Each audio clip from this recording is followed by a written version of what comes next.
ఎండాకాలం ఆరంభమైంది. మార్చి 1 నుంచినే ఎండాకాలం వచ్చేసినట్టు. ఇప్పుడు ఎండలు ముదిరిని 38-40 డిగ్రీల వాతావరణం కూడా వస్తుంది. ఎక్కువగా ఎండల ఇంపాక్ట్ ఉండేది రాయలసీమ, అనంతపురం, హిందూపురం ఇట్లాంటి చోట్ల. ఇప్పుడు హిందూపురం నియోజకవర్గం సిరివరం గ్రామస్తులు తాగునీళ్ళు సమస్యతో గ్రామ సచివాలయం దగ్గర ఖాళీ బిందెలతో నిరసన తెలియజేయడం ద్వారా రాబోయే రోజుల పరిస్థితి స్పష్టమవుతుంది.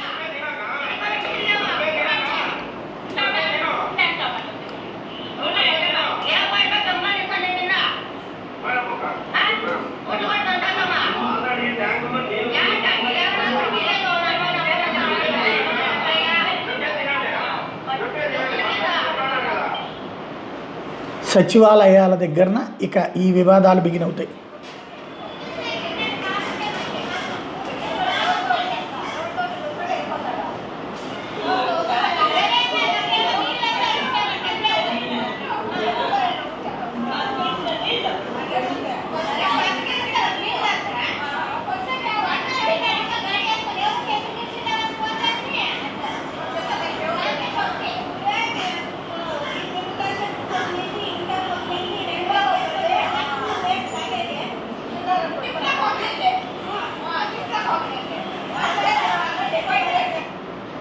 అయితే ట్యాంకర్ల ద్వారా నీళ్లు పంపిస్తున్నాం, కానీ కావాలని ఈ వివాదాలు సృష్టిస్తున్నారు, వైసీపీ రెచ్చగొడుతోందన్నది వీళ్ళ ఆరోపణ.